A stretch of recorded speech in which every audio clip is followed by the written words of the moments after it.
Bonjour Jean-Gabriel Ganassia, merci d'accorder cette interview donc au Cortex, un média de vulgarisation scientifique. Vous êtes professeur d'informatique à la faculté des sciences de Sorbonne Université et membre senior de l'Institut universitaire de France. Poursuivez vos recherches au LIPSIS, donc un laboratoire de recherche. Concernant vos spécialités, vous êtes spécialiste d'intelligence artificielle, d'apprentissage machine et de fouille de données, et vos recherches actuelles portent sur la fusion symbolique de données, sur le versant littéraire des humanités numériques et sur la philosophie computationnelle, ainsi que sur l'éthique des technologies de l'information et de la communication. Donc, vous êtes président du comité d'éthique du CNRS. Est-ce que vous pouvez nous parler un petit peu de ce rôle et pourquoi est-ce qu'il est nécessaire d'avoir un comité d'éthique en fait au CNRS ?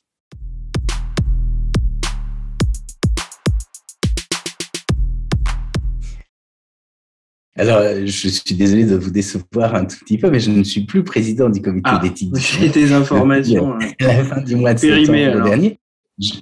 Je l'ai été pendant 5 ans. Au moment de la crise du Covid, ce rôle a été d'autant plus important que nous avons assisté à une communication scientifique dans les grands médias, ce qui, au départ, nous a réjouis parce que nous pensons qu'il faut que tout le monde sache ce qu'est la science. Il n'y a pas de secret. C'est une ouverture de la connaissance vers tout le monde. Mais il se trouve qu'au bout de quelques temps, on a vu qu'il y avait une forme de parasitage et que c'était les lois médiatiques qui l'emportaient sur la vérité, et qu'un certain nombre d'acteurs pouvaient se propager des idées qui étaient contraires à ce que les scientifiques concluent en général. Donc, ça nous a conduit à avoir une réflexion sur la communication scientifique en général, en particulier avec les nouveaux médias tels qu'on les voit aujourd'hui, et puis enfin en temps de crise telle que nous la vivons aujourd'hui.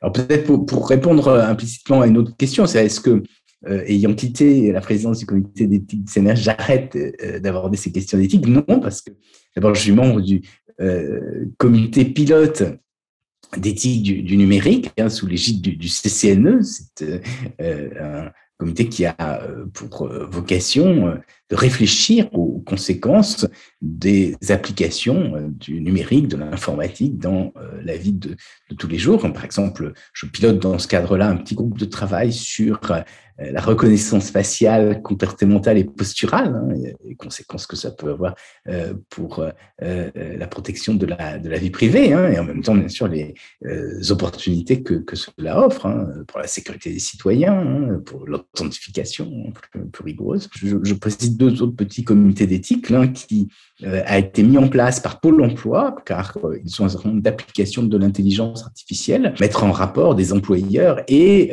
des demandeurs d'emploi. L'intelligence artificielle peut jouer un rôle positif en fluidifiant, en facilitant cette mise en rapport. Et en même temps, un certain nombre d'inquiétudes se font jour. Est-ce que ces dispositifs d'intelligence artificielle ne risquent pas de substituer la machine avec le contact humain? Un des projets, c'est de trier les courriers électroniques des utilisateurs de façon automatique pour aider les employés à mieux organiser leur journée et ensuite de proposer des modèles de lettres de réponse.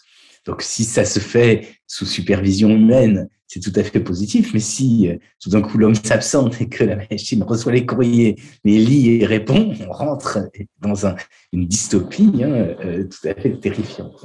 Autre exemple, on veut apparier des demande d'emploi aux offres d'emploi, ce qui est très bien, mais il faut s'assurer qu'il n'y a pas de discrimination, qu'il n'y ait pas de personnes qui se verraient systématiquement mises à l'écart et qui, de ce fait, ne trouveraient pas de travail. Donc, il faut s'assurer qu'il y ait une présence humaine à tout moment et qu'il n'y ait pas de dérive. C'est le rôle du comité d'éthique. Puis, le 3e comité d'éthique dans lequel je suis, que je préside, c'est un petit comité qui a été mis en place par une association qui s'appelle Neumalim, dont, comme le nom l'indique, dans l'objectif, comme le nom l'indique, est la numérisation des données de l'alimentation, afin de fournir à des applications comme peut-être que vous connaissez Yuka, qu'on a sur son téléphone portable, et qui aide le consommateur à savoir exactement ce qu'il y a dans les aliments, donc que ces bases de données soient la référence à partir desquelles ces applications vont se construire, ce qui aideront d'abord du point de vue personnel, du point de vue médical, à s'assurer que, et éléments conviennent à tout le monde, qu'il n'y a pas d'allergène, par exemple, hein, pour certaines personnes, que ça correspond à la volonté, c'est-à-dire que des personnes qui ont des convictions religieuses ou des convictions sociales, par exemple des véganes, etc., puissent s'assurer que ce qu'elles mangent corresponde bien à ce qu'elles souhaitent. Et puis aussi des réflexions écologiques, par exemple, qu'on puisse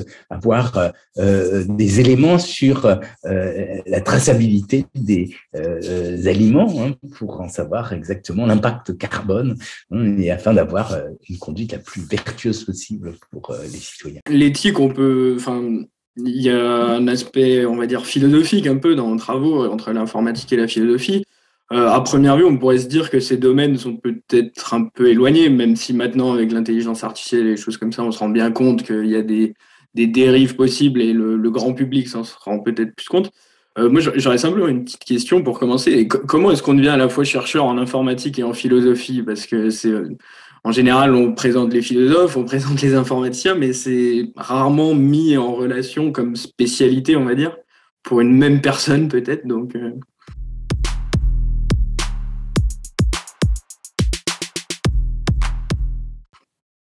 Alors, il y a deux choses. L'itinéraire, individuel qui est le mien, hein, qui justifie tout à fait que je me sois intéressé aux deux sujets, et puis la nature même de la discipline. Qu'est-ce que l'informatique et qu'est-ce que l'intelligence artificielle? Alors, l'itinéraire qui est le mien, c'est quelqu'un qui a fait une école d'ingénieur, hein, parce que mon père souhaitait que je fasse un métier sérieux, et qui avait un intérêt manifeste pour la philosophie, ce qui fait que j'en ai fait en cachette, hein, parce que ça semblait un peu une perte de temps. Et j'ai choisi ensuite de faire de l'intelligence artificielle à l'époque où c'était assez peu connu, parce qu'il me semblait que cette discipline abordait des questions assez proches de celles auxquelles s'intéresse la philosophie, à savoir qu'est-ce que c'est que la connaissance, qu'est-ce que c'est que le savoir, et est-ce qu'on peut le modéliser, le simuler à l'aide de machines. J'ai donc fait 2 thèses en intelligence artificielle. J'avais fait une maîtrise de philosophie à la Sorbonne en parallèle un peu après mes études d'ingénieur, hein, mais moi je faisais mon DEA d'intelligence artificielle.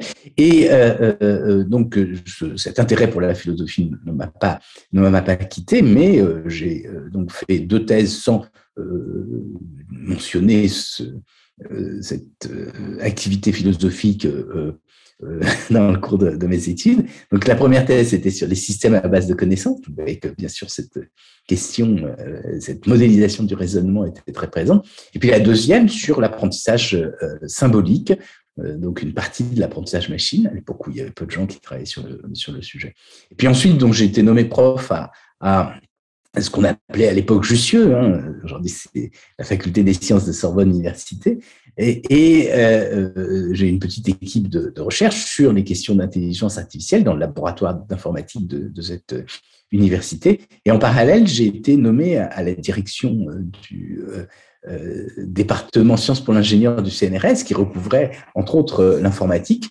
Et dans ce contexte-là, en tant que représentant chargé de mission pour l'informatique, c'était le seul chargé de mission pour l'informatique, hein, parce que c'était beaucoup moins répandu qu'aujourd'hui, j'ai été impliqué dans un certain nombre de programmes interdisciplinaires, parce que l'informatique y jouait un rôle important dans le programme environnement. On commençait à faire des modélisations multi-échelles, hein, et on se demandait à l'époque, hein, justement jusqu'où irait le réchauffement climatique. Une deuxième direction concernait les programmes liés à la bioinformatique, c'est-à-dire l'utilisation du numérique pour représenter les caractéristiques biologiques, en particulier les macromolécules biologiques comme les génomes et les protéines.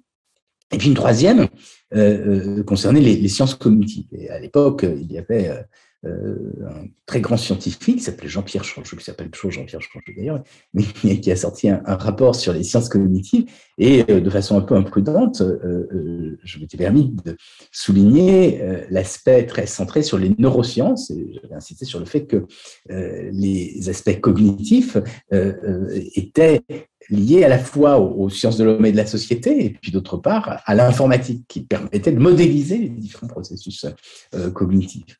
Et ça m'a valu ensuite qu'on me demande de prendre la direction de plusieurs programmes de sciences cognitives. Donc avec un lien extrêmement fort entre, d'un côté, les sciences informatiques, d'un autre côté, la psychologie, la linguistique, les fondements empiriques des disciplines qui étudient la cognition, les neurosciences, bien sûr qu'on finançait aussi, et bien sûr la dimension philosophique qui était présente. Donc vous voyez que ce lien était naturel de ce point de vue-là. Du point de vue plus général de la discipline scientifique, l'informatique est née au départ de la préoccupation d'ingénieurs de reproduire le calcul, mais en même temps, très tôt, il y a eu des liens avec des sciences de l'homme et de la société et avec de la psychologie. Si on pense à la cybernétique, qui est une discipline qui est née en 1946 avec Norbert Wiener, le pionnier de cette discipline, Norbert Wiener, avait à la fois un poste de professeur au MIT, professeur de mathématiques, et en même temps un poste de philosophe à l'université de Harvard. Cette réunion interdisciplinaire est pas quelque chose de nouveau. Et ensuite, au début de l'intelligence artificielle, il y a eu, là encore, des personnes qui venaient d'horizons disciplinaires très, très différents. Par exemple, Herbert Simon a été prix Nobel d'économie, et est aussi l'un des pionniers de l'intelligence artificielle. Donc, vous voyez, ça n'a rien d'exceptionnel. Alors, c'est vrai qu'en France, on a un défaut, c'est que on voit, en particulier dans les classes préparatoires et les classes littéraires et les classes scientifiques, et ils se regardent un peu en chien de faïence, mais ça n'est pas comme ça dans le reste du monde. Ce lien entre la philosophie et l'intelligence artificielle existe, et il existe d'autant plus que les premières tentatives de modélisation du raisonnement se fondaient à la fois sur les probabilités, mais aussi sur la logique. Et les liens entre la logique et la philosophie sont importants. Et il y a pas mal de personnes qui ont travaillé en intelligence artificielle, qui ont une formation initiale de philosophe. Mais c'est vrai que c'est plutôt dans les pays anglo-saxons où la philosophie s'intéresse à la science, où il y a des liens entre la philosophie et la logique, tandis qu'en France, disons, à partir des années 50, c'était différent auparavant, on a une philosophie qui s'est plutôt intéressée à la littérature. Le cloisonnement science-littérature me paraît assez français, donc ça confirme bien ce que je pensais, ce que vous avez dit. Au début vous avez évoqué les questions relatives au réchauffement climatique à un moment. Actuellement, on présente l'intelligence artificielle comme étant quelque chose qui va résoudre beaucoup de nos problèmes. Qu'est-ce que vous pensez de ce qu'on pourrait appeler une sorte de dissonance entre le fait que l'intelligence artificielle, les modèles soient extrêmement consommateurs et gourmands en énergie, et le fait que peut-être le plus grand enjeu actuel qu'on ait à résoudre soit le réchauffement climatique? Est-ce qu'il n'y a pas une sorte d'ambiguïté par rapport à ça? Et est-ce que c'est un domaine qui est abordé par est-ce qu'on peut qualifier cette question éthique, ou est-ce que c'est peut-être quelque chose d'un petit peu différent?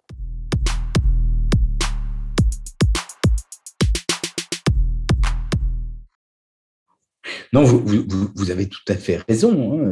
Il y a une tension entre, d'un côté, l'utilisation extensive de techniques numériques, dont l'intelligence artificielle, et puis, bien sûr, la consommation énergétique qui en dérive, qui peut être tout à fait délétère pour l'avenir de la planète. Mais, bien sûr, les choses, comme souvent, ne sont pas aussi simples. C'est-à-dire qu'il ne suffirait pas d'arrêter le numérique pour résoudre tous les problèmes, parce que en même temps, le numérique permet de faire des économies d'énergie. Justement, par exemple, nous avons cette interview en visio à travers Zoom qui consomme un tout petit peu quand même, parce que on a des écrans qui consomment, mais qui consomment beaucoup moins que si nous avions dû prendre le métro ou pire la voiture, voire l'avion pour pouvoir nous rencontrer. Donc, de ce point de vue-là, on peut espérer que le numérique, bien employé, puisse aider à faire des économies. Et puis, ensuite, il faut bien comprendre que les questions de surveillance de l'environnement, surveillance des feux de forêt, traçabilité carbone, tout ça va faire appel à du numérique. Et si l'on veut prendre conscience, évaluer de façon précise l'impact de l'activité humaine, on ne pourra le faire qu'avec du numérique, avec des capteurs disséminés un peu partout, et puis des ordinateurs qui vont interpréter les flux d'informations sur ces capteurs. Mais là encore, où vous avez raison, c'est que on peut, parmi les technologies informatiques, essayer de privilégier celles dont l'impact carbone est le plus faible. Et aujourd'hui, les technologies d'apprentissage sont très puissantes. Elles utilisent très grande masse de données, ce qu'on appelle en jargon les big data, qui ont permis de faire des progrès considérables, mais on pourrait espérer, avec peut-être des performances un tout petit peu moins bonnes, mais dont l'effet serait aussi satisfaisant, utiliser d'autres technologies. Peut-être que dans le futur, on aura d'autres technologies. Effectivement, une informatique parcimonieuse, c'est certainement l'un des objectifs que l'on peut se fixer et de façon plus générale, se demander en quoi ça va aider au bien collectif. Justement, en fait, peut-être en intelligence artificielle, actuellement, on constate dans la recherche que c'est pas forcément toujours le chemin qui est suivi, notamment pour le deep learning, où on constate, on va dire, une évolution exponentielle de la taille des modèles. Et au-delà du problème environnemental que ça peut causer, on se rend compte un petit peu que dans la recherche en informatique, l'accès à ces modèles sont assez restreints à des entreprises comme, par exemple, celle du GAFAM, donc Google, Amazon, Facebook, etc. Est-ce que c'est un problème qui est évoqué régulièrement dans les problèmes d'éthique, ce fait que, avec l'augmentation de la taille des modèles, l'augmentation de la quantité de données nécessaires et l'augmentation de la puissance de calcul nécessaire, il y a des chercheurs qui n'ont pas forcément accès, on va dire, au même niveau de capacité, ce qui fait que la recherche n'est peut-être plus très fair-play, on va dire, entre certains acteurs du milieu. Comment est-ce qu'on peut aborder ce genre de problème et comment faire pour réguler, sachant que c'est des entreprises privées maintenant qui beaucoup ont accès à ça et pas le public, par exemple?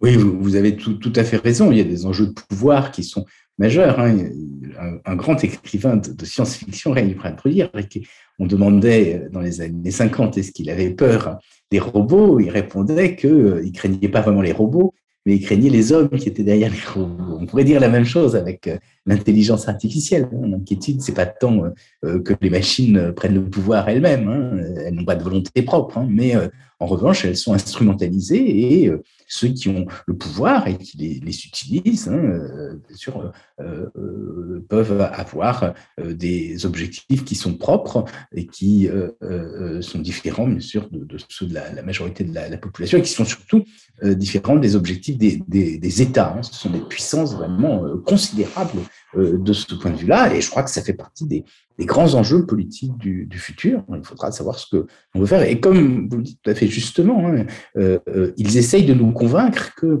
les technologies ne peuvent être mises en œuvre que par eux, et que les autres seraient impuissants. Et peut-être que ça n'est pas tout à fait vrai, c'est-à-dire qu'ils ont peut-être des meilleures performances, mais qu'au fond, l'utilisation que l'on peut faire de l'informatique pourrait être tout à fait bénéfique, et aussi bénéfique, peut-être voire plus bénéfique, avec des technologies moins gourmandes qui dépendent moins de leurs propres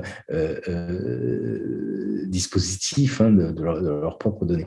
Donc ça, je crois que ce seront vraiment les enjeux qui se poseront dans le futur. Alors, vous avez dit, est-ce qu'il faut réguler, et vous avez dit, est-ce que c'est le rôle des comités d'éthique? Alors là, je crois qu'il faut bien sûr être très attentif aux mots, parce que le terme éthique, souvent, a des sens différents. Et, à la fois, on entend en français éthique comme étant la réflexion sur les règles de nos comportements, qu'est-ce que je dois faire et pourquoi, et donc réflexion philosophique, une réflexion philosophique qui peut s'ancrer en partie sur la tradition, mais aussi sur l'individu qui essaie de s'émanciper. Donc ça, c'est un premier aspect. Mais dans le monde anglo-saxon, souvent, l'éthique, ça renvoie au code, aux règles.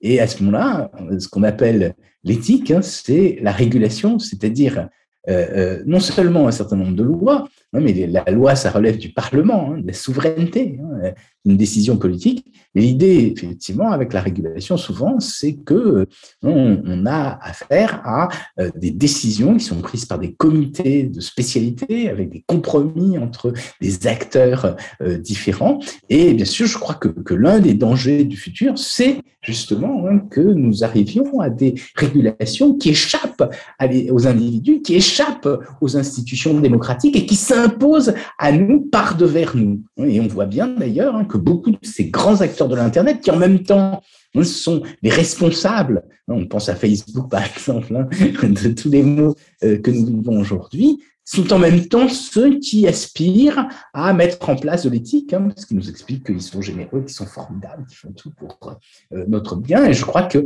justement, il faut essayer par nous-mêmes de savoir ce que l'on souhaite pour nous, pour nos sociétés, pour notre futur, sans avoir besoin de ces grands frères spécialistes de technologie qui nous disent quoi faire, même s'ils le font toujours en nous expliquant que c'est pour notre bien. Vous vous souvenez de l'ancienne devise de Google, c'était don't be evil, ne faisez pas, ne soyez pas mauvais. On est vraiment dans l'univers des grands frères. Vous vous souvenez, peut-être de 1984. Donc l'univers est différent en ce sens que c'est pas un univers de pauvreté, c'est pas un univers de raréfaction, c'était un univers des années 50, où on vous privait de la liberté, on vous empêchait de parler, donc on peut tout dire, mais bien sûr, en même temps, on a des technologies qui ont une puissance beaucoup plus considérable qu'à l'époque. Oui, on essayait à l'époque de savoir ce que les gens pensaient à travers différents signes, c'est-à-dire qu'on ne pouvait pas rentrer dans le cerveau, mais on pouvait essayer de comprendre par l'activité, par ce qui était corrélé aux activités, par exemple parce que les gens lisaient, parce que les réactions individuelles, donc essayer de savoir ce qu'ils avaient dans leur cerveau. Et on le dit très bien, alors Orwell le dit dans son livre, mais aujourd'hui, il y a chez ces grands acteurs de l'Internet la volonté, je pense qu'ils n'y arriveront pas, mais en tout cas le souhait de rentrer dans nos cerveaux. Vous appelez le cortex, justement. Ce qu'ils veulent faire, c'est, avec des interfaces cerveau-ordinateur, essayer d'étudier les signaux électriques qui sont corrélés avec notre activité neuronale pour permettre de mieux les comprendre. Alors, ça peut être Facebook qui, pendant longtemps, a eu la volonté de mettre en place un casque d'interaction machine et Zuckerberg disait que son but, c'était de fluidifier la relation entre l'utilisateur et le réseau social. Par exemple, vous aviez besoin d'une pizza, vous n'aviez même pas besoin d'exprimer ou de la taper sur votre machine. Automatiquement, le réseau savait que vous vouliez une pizza et était capable de vous livrer la pizza que vous aimez. Alors, ça pose sur tout un tas de problèmes, parce que si ça advenait, ce serait absolument effrayant. Ou alors, c'est pire encore, Elon Musk, ce grand homme d'affaires vénéré par beaucoup, propose et a monté une société qui a pour vocation de mettre à l'intérieur de notre cerveau des dispositifs électroniques pour augmenter nos mémoires et éventuellement pour mettre tous nos cerveaux en connexion les uns avec les autres pour que on constitue une grande ruche internationale où tout le monde puisse se connecter directement. Donc tout ça, bien sûr, sont des projets absolument effrayants. Alors heureusement, les progrès des neurosciences ne permettent pas à court terme d'anticiper des réalisations de ce type-là. Mais ce qui est inquiétant, c'est que justement tous les comités d'éthique qui se sont mis en place ont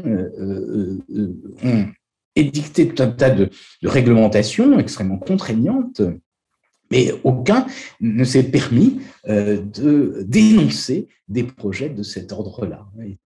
C'est vrai que oui, Elon Musk a annoncé vouloir faire les premières implantations de Neuralink l'année prochaine, je crois. Bon, après, il nous annonce aussi la voiture autonome depuis 2014, donc peut-être que c'est plus pour faire vendre que pour réellement le faire.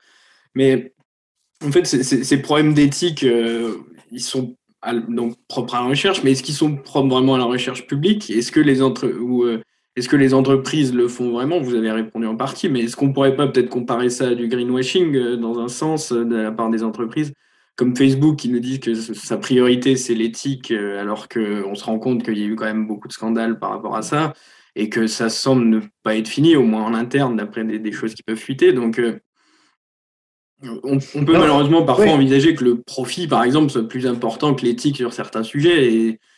Et bon, vous avez en partie répondu avant, mais comment est-ce qu'il y a des solutions qu'on peut envisager par rapport à ça? Est-ce qu'il faut, je sais pas, peut-être des coalitions internationales ou des choses comme ça, sachant que les entreprises sont parfois maintenant, certaines entreprises sont parfois maintenant comparables à certains pays en termes de puissance. Donc c'est peut-être la première fois qu'on est confronté à des entités privées aussi puissantes que des États. Donc c'est une question quand même épineuse, je pense.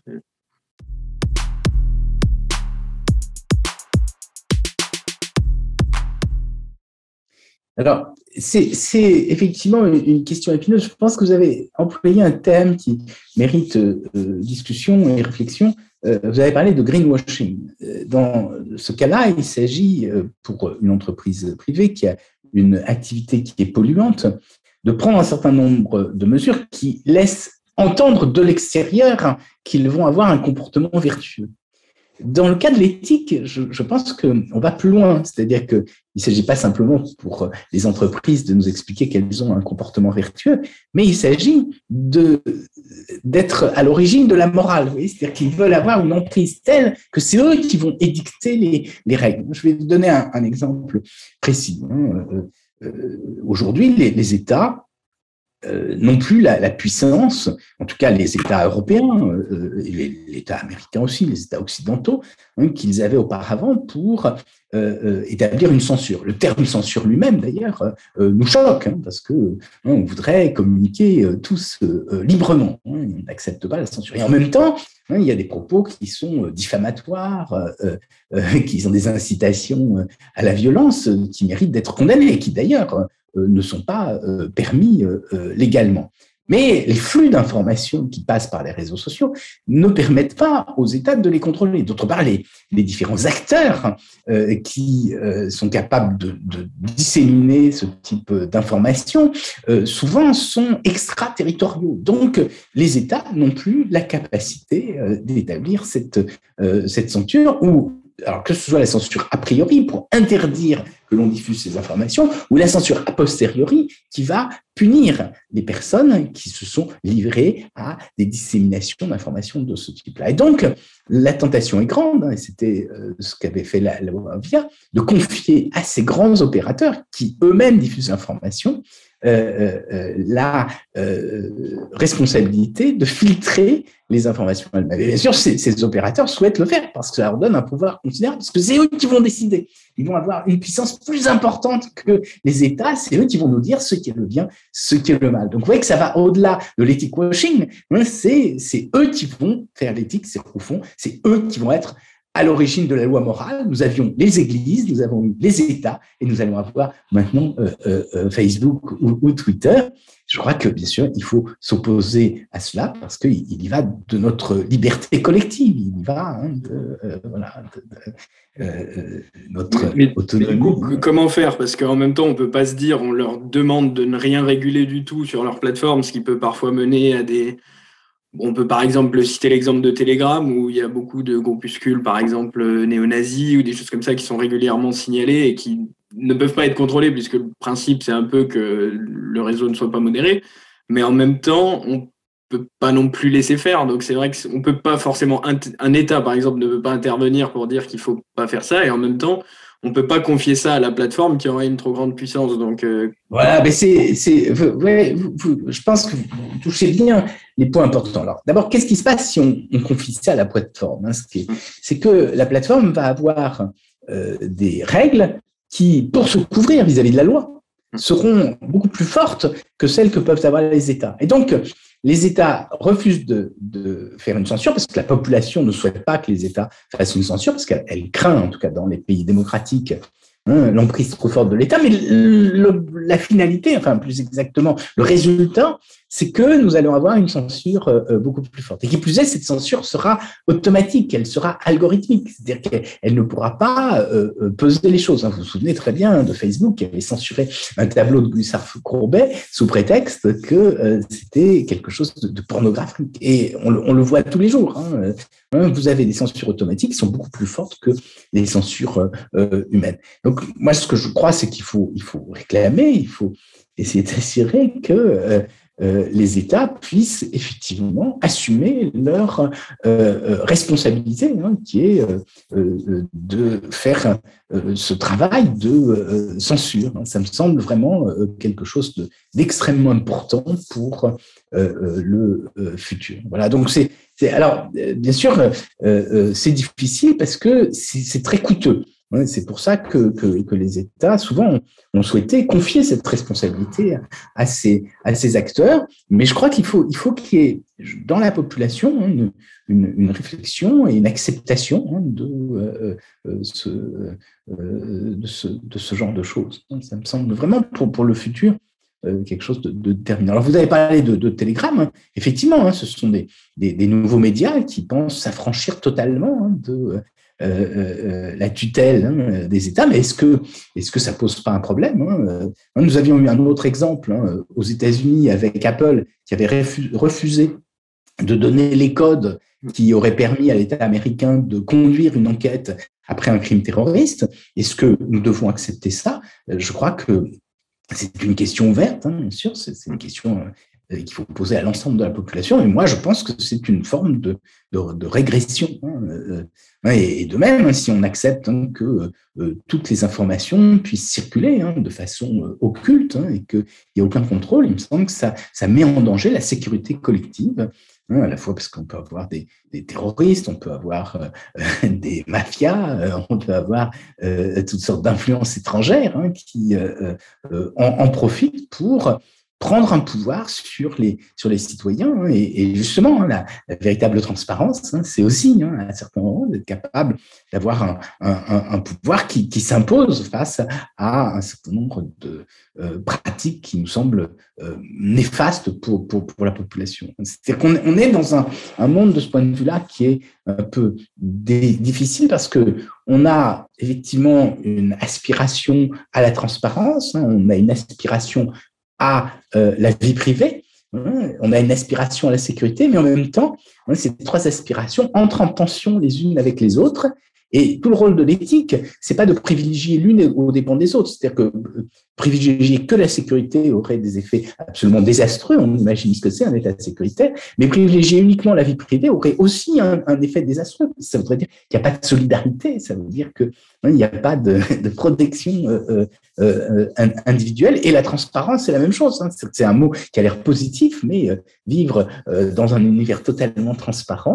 On sait d'ailleurs que les dystopies sont des dystopies de la France avant. Je parlais de 1984, c'est l'idée que tout le monde doit être totalement transparent.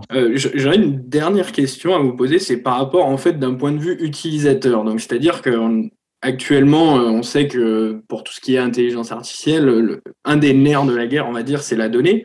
Et beaucoup des données, en fait, sont directement produites par les utilisateurs et sont utilisées, on va dire, gratuitement contre des services, par exemple, par les GAFAM. Alors, comment est-ce qu'on peut faire pour que l'utilisateur soit un peu plus souverain de ces données et peut-être se réapproprie cette puissance qui, finalement, actuellement, est totalement, en fait, confisquée par les GAFAM qui ont du coup une puissance de feu bien supérieure à tout ce que pourrait avoir n'importe quel autre projet de par ce côté tentaculaire de posséder un petit peu de tout et d'avoir accès à toutes ces données. Et donc, est-ce qu'il faut qu'il y ait une législation pour que l'utilisateur soit un peu plus souverain?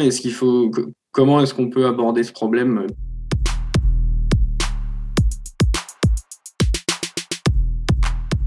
Le drame des GAFAM, c'est l'idéal à partir duquel ils se sont construits. Peut-être il faudrait revenir à l'origine du web, des acteurs d'autres pays avaient déjà l'idée de mettre en place des réseaux de télécommunications. C'est le cas de la France avec le Minitel. Vous êtes trop jeune peut-être pour vous souvenir. On est peut-être dans les greniers.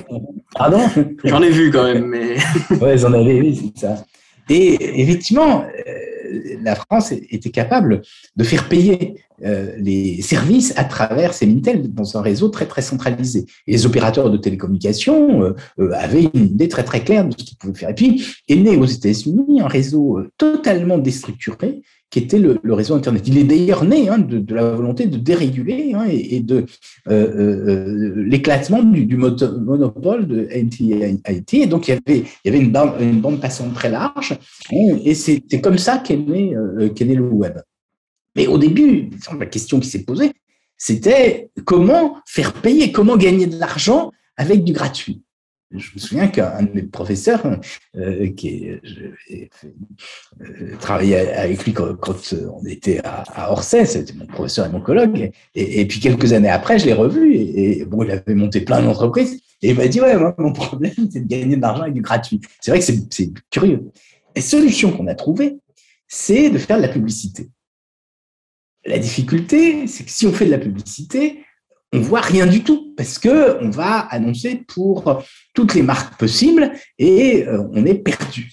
C'est d'ailleurs les premiers moteurs de recherche, peut-être vous en souvenez, ils étaient extrêmement criards, avec des images en tous les sens. C'était tout à fait déroutant. Et la solution qui a été imaginée par des sociétés comme Google, venant un peu tardivement. Google n'est pas le premier moteur de recherche, ça a mis en 98, ça fait déjà quelques années.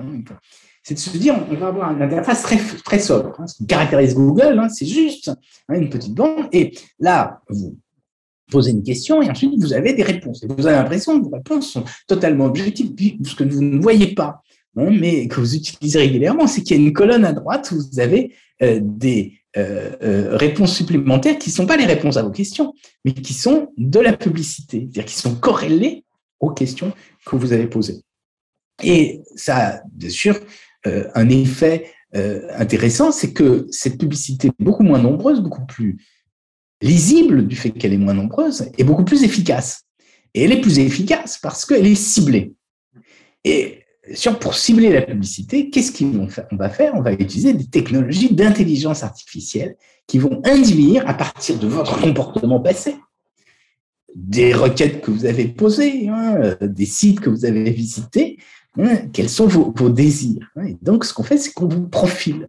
Et c'est vraiment, c'est central parce que toute l'économie est construite là-dessus. Et ce qu'on appelle les masses de données ou les big data, c'est lié à ces besoins qui sont présents à ce moment-là. Alors, comment faire pour lutter contre ça? C'est difficile parce que, vous voyez, on va lutter contre ce qui est à l'origine de la richesse de ces acteurs qui nous gouvernent. Et d'autre part, l'individu, même s'il avait ces données toutes seules, elles lui serviraient à rien. C'est-à-dire qu'elles n'ont de valeur que parce qu'elles sont agrégées en quantité considérable. Donc, effectivement, on se retrouve dans une équation tout à fait impossible. Alors, on pourrait dire ce qu'il faudrait, c'est qu'il y ait d'autres acteurs qui bénéficient de ces données, qu'il y ait une ouverture de ces données, mais même ces autres acteurs n'auraient peut-être pas la puissance qui leur permettrait de les exploiter. Donc, c'est une réalité du monde contemporain, je crois, dont il va falloir se saisir dans la suite. Et je crois aussi qu'il faut que les États soient en mesure de récupérer un certain nombre de ces données, de les exploiter. Mais vous voyez, on est dans des situations bizarres où, par exemple, en France, beaucoup ont peur que l'État récupère nos données personnelles, nos données de santé, or qu'ils les ont déjà d'ailleurs, mais on ne s'inquiète pas du fait que Google ou Facebook aient des données qui sont beaucoup plus importantes que cela sur nous. Et je crois que tout ça va venir progressivement. Il faut qu'il y ait une prise de conscience des enjeux. Et surtout, je crois qu'il faut que l'on soit capable de regarder ce qui vient et de ne pas regarder dans le rétroviseur de l'histoire. Beaucoup s'inquiètent parce qu'ils ont le souvenir de périodes de totalitarisme, d'un gouvernement autoritaire, etc. Bien sûr, ces risques sont toujours présents, mais il faut bien comprendre que le risque d'oppression, aujourd'hui, il vient plutôt de ces sociétés privées.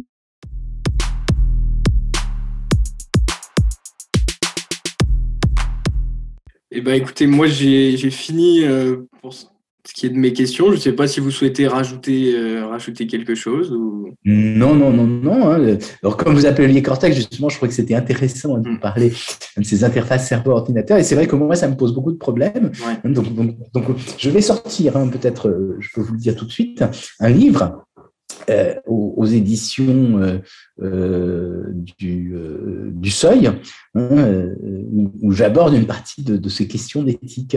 Hein, et il va sortir en mars.